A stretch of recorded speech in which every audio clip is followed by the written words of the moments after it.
NFL free agency is right around the corner, which means it is time to talk a little free agency. What is going on, y'all? 5 Sports Talk back at it with another video talking, of course, some NFL, here to talk about the Bears free agency and give you my preview for their 2020 free agency. We're going to talk about the cap space. We're going to talk about who they could potentially target, everything that could work with the financials, and pretty much everything else in between, folks. Okay, so again, if you're new to the channel, welcome. Make sure to go ahead and subscribe. I got the whiteboard behind me. I'm going to talk about all of that. Follow me on my social media, links down below and on the screen for my Twitter, my Instagram. You guys can reach out to me, ask questions, whatever it is. I'm here for you guys. With that being said, let's not wait any longer and get into it. So I'm going to start, obviously, with the salary cap, because to be able to have free agency and spend in free agency, you need to have some salary cap. And there's a lot of confusion right now amongst Bears fans about just how much salary cap we have. And so I'm going to break it down for you guys very simply. Let's go to the whiteboard now and let's talk about it. So right now, how much salary cap space do the Bears have? This is after we cut Prince Amukamara. This is after we cut Taylor Gabriel. This is after Kyle Long retired. This is after all of those things. I believe Kyle Fuller even restructured his deal. After all of that, we've got about, and again, rough estimate, about 24, but I'm going to give a range, about 24 to $26 million in cap space. Okay, that's pretty much how much cap space the Bears have. Now, this does not take into account, obviously, if we extend some of our own free agents, like Allen Robinson, who the Bears need to sign to a damn extension. But that could potentially free up salary cap space even for this offseason, depending on how you move the money around. Again, the NFL salary cap, it's a lot different than the NBA one. You can restructure deals. You can move things around. It's fluid, okay?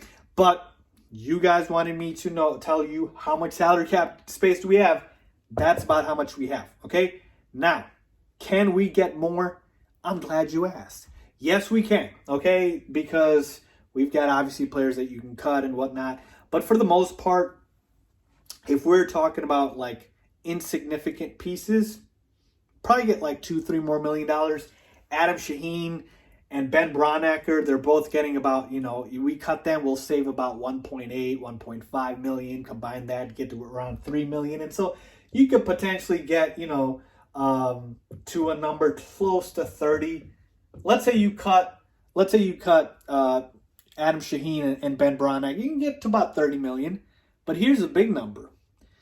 Leonard Floyd, our draft pick from a few years ago, our first round draft pick actually, he's got a $13 million cap hit. Now, we all know Leonard Floyd's been a bit of a polarizing player, and some Bears fans love him, some Bears fans don't. Others are, indifferent.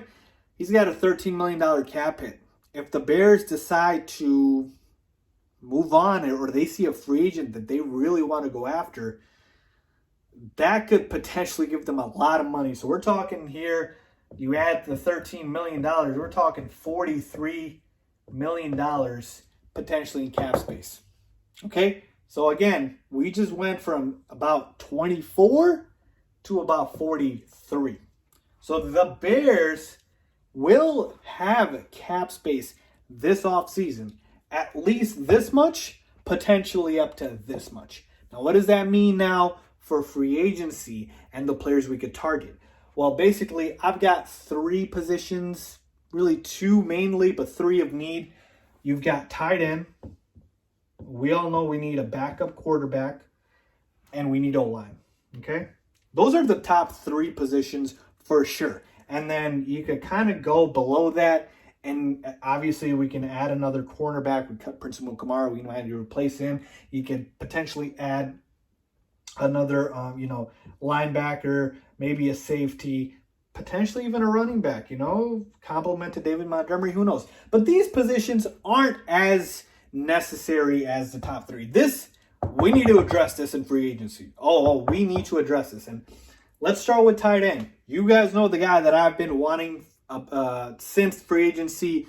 We've been talking about it since the season ended. I've been on this guy, and it is Austin Hooper of the Atlanta Falcons. And And I posted a video a few days ago, and news actually broke after I posted that video, saying that the Bears would actually pursue Austin Hooper. I made the video talking about how I believe the Bears should make a run for him. It's a phenomenal ad for the Bears. He's about 25, coming off of 2 straight very productive seasons, 2-time Pro Bowler. I mean, it just makes too much sense. But Austin Hooper is the best tight end available on the market. He is going to command a lot of money. I'm thinking at least $10 million, potentially up to 12, 13. So we're going to possibly look at, let's say, adding about 10 to $15 million.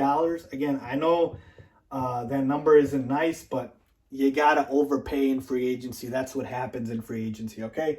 But I want Austin Hooper. He would change a lot for the Bears with the lack of a tight end that we have right now. He would be a big, big weapon, especially in the red zone, but just in the middle of the field. I would love this, okay? You take Austin Hooper, okay? And then we take a look at backup quarterback. I know there's been a lot of talk, and I've made videos about this. You guys go check it out. Folks who want Andy Dalton. Folks, you realize if we trade for Andy Dalton, you know how much it's going to cost us in salary cap? It's going to cost us, just a trade for him is going to be about $17 million. That's it. It should show 17.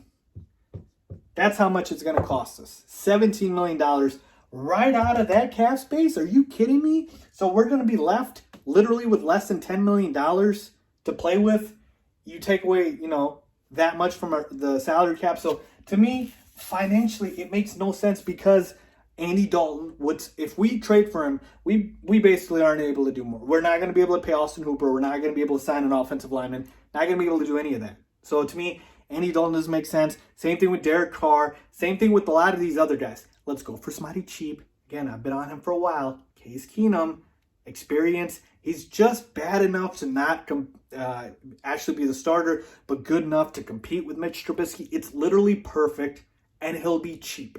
Okay? I think he's going to cost somewhere, we can sign him to a one-year deal, somewhere between $5 to $7 million. Again, I think he was getting paid, like $3 or $6 million last year with the Redskins, but he's not going to be that expensive. We can get him for this much. We don't even have to give up draft picks. Nothing. Okay? And he'll be a very competent backup.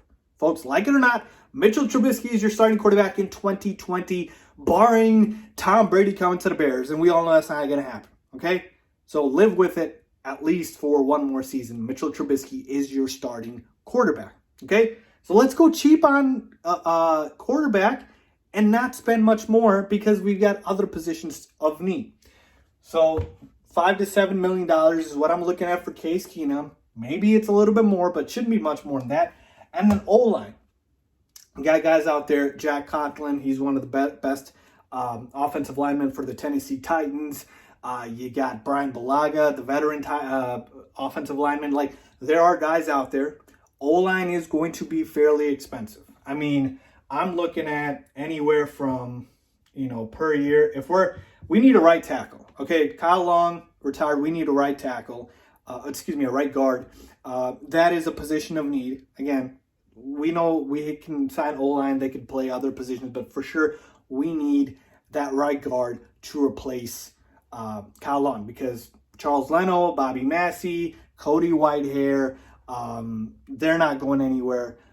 Basically, we have 3 to 4 of the 5 linemen already set. Okay, so it's really one extra lineman we need to add, the right guard. And if we sign a fairly good one, I'm guessing it's going to be somewhere between, again, this is a very rough estimate, but $8 to $12 million, potentially higher. I mean, the highest paid offensive lineman right now gets paid about $16 million. So you got to expect the Bears, if they're going to be shopping in that second tier of O-line, it's going to be somewhere around this. Okay? So you take all of this into account. What does that mean now for the Bears, looking at all of the salary cap that we potentially have? So basically looking at these numbers, because a lot of you guys have asked, Fies, can we afford Hooper with an offensive lineman? And can we afford all of these things with the salary cap that we have? Depends. So let me explain it to you guys. If we have just the requisite $24 million that we have right now with no other moves, no extensions, new signings, like we're going into free agency with 24, which is what we have now. We don't do anything. Then you need these guys to give you discounts. Like Austin Hooper has to take the bottom end, or if you're paying Austin Hooper more, you're going to have to go for a lower tier offensive lineman. And Case Keenum might have to come at a discount, so like 10, 5, and 8. That'll give you right at $23 million, which is right up at your salary cap, and you won't be able to address these other positions. You'll basically have enough for the three needs, which is tight end, O-line, and QB. Okay? If you are able to cut some players like a Shaheen, like a Bronnecker, restructure a few deals, get to about $30 million, now you legitimately can make a solid offer for Austin Hooper. You can legitimately sign either Case Keenum for sure with a solid offensive lineman or a mid-tier offensive lineman. And you can spend about 15, 6, and 10. That's about $31 million, okay? And then the grand plan here, if you cut Leonard Floyd and you are up at about 43, you can get Hooper, you can get Keenum, you can get a top-tier O-line, and you can sign one of these other positions, if not one or two of them, okay? Or two or three of them. Like, there will be more than enough salary cap space left for that. But again, this will require you to cut Leonard Floyd, which, again, we don't know if the Bears are ready to do that. So that is essentially the Bears free agency plan, depending on the cap space. So again, remember, if you just go in right now, if the Bears go in right now into free agency, you're going to be able to get one or two of these top three positions. I don't believe you're going to get the guys that you want. Right now, number one target should be Austin Hooper. He should be number one on your free agency list. I want Ryan Pace at Austin Hooper's door at his house midnight when free agency starts. Then it should be O-line, okay, at number 2. Then it should be QB at number 3. That should be your order. And then over here, again, not as important, so you can decide the priority here. But it's tight end, offensive line, then it's quarterback, okay? That is what the Bears need to focus on. If you go in with the salary cap space you have now, you probably will be able to address one, at most two of these three positions. If you cut a few more players, free up a little bit more salary cap space, now you'll be able to potentially do all three. And if you go ahead and cut Leonard Floyd, you're going to be able to get whoever the hell you want in free agency, folks. So I'm excited. I'm excited, guys. I think the Bears are going to be able to make some big moves. I really, really hope we get Austin Hooper. That is, again, my number one target. And if we get Austin Hooper, I think it's going to be a home run hit for the Chicago Bears. But of course, I'm also a fan of Case Keenum. I'm also a fan of the couple of these offensive linemen out there. I'll make sure to go ahead and let you guys know which ones. But make sure to follow me on my social media, my Twitter, my Instagram, to keep up with all of the latest news and signings and my thoughts. I tweet a lot on there as well. So with that being said, I hope this helps you guys a lot understand the salary cap situation. A lot of you guys have been asking me about how the Bears are looking going into free agency. There you have it. That's how the Bears are looking, folks. So hope that helps. Appreciate you guys for checking it out. As always, thanks for watching.